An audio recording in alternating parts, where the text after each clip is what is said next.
po yung tahong. Ito po yung tahong ni Carla. Mga tropa, timpla mo natin. Magsarap.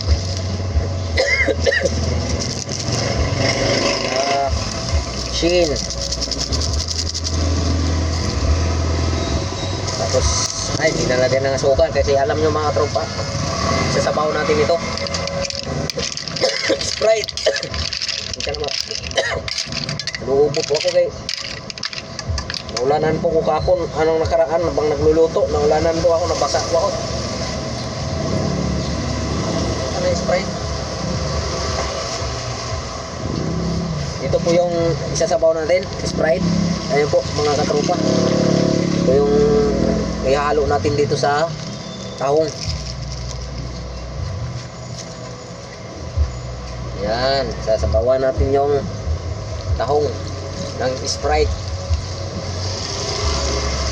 Marami po tayong alam sa pagluto, no? Sarap kasi, maganda kasi marami kang alam sa pagluluto. Yan po mga tropa, hintayin lang po natin yan pag pinagtano na.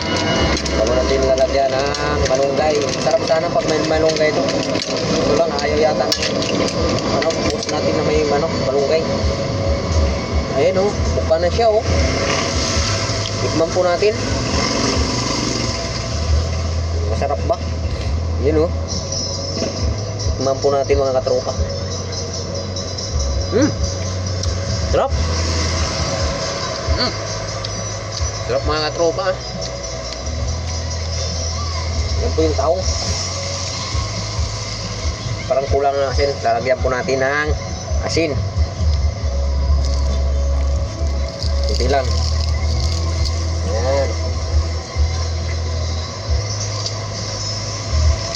Yan po yung tahong po kapo na nabili natin ng 100. Mukhang nalulungkot si kuya dahil 150 yung binta niya. Nabayaran lang natin ng 100. Mukhang nalulungkot siya habang tinitingnan ko siya.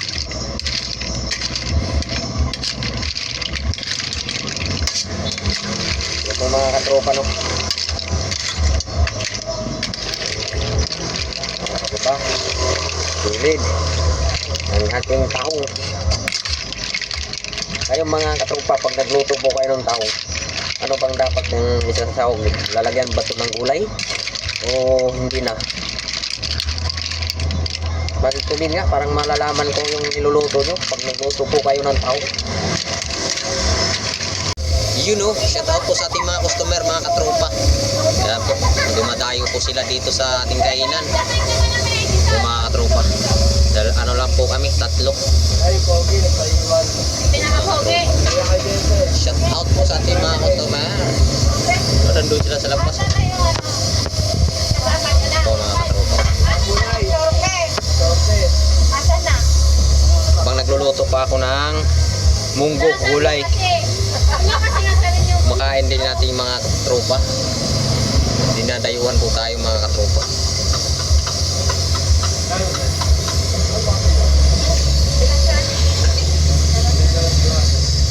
Kaya po, luluto po tayo ng munggo. I-pressure ko po para mabilis po yung munggo. Dahil matigas po pag hindi natin i-pressure cooker yung munggo natin. Kain na po kayo dahil dumadayo po sila.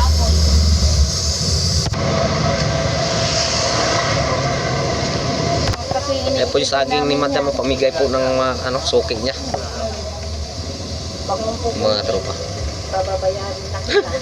Grabe ka. Parang mineral. Binili ko rin yun. Buti nakabili. Ay, sa kanila pala itong binili mo. Itong saging. Kasya lang talaga sa kanila. Sa kanila lang.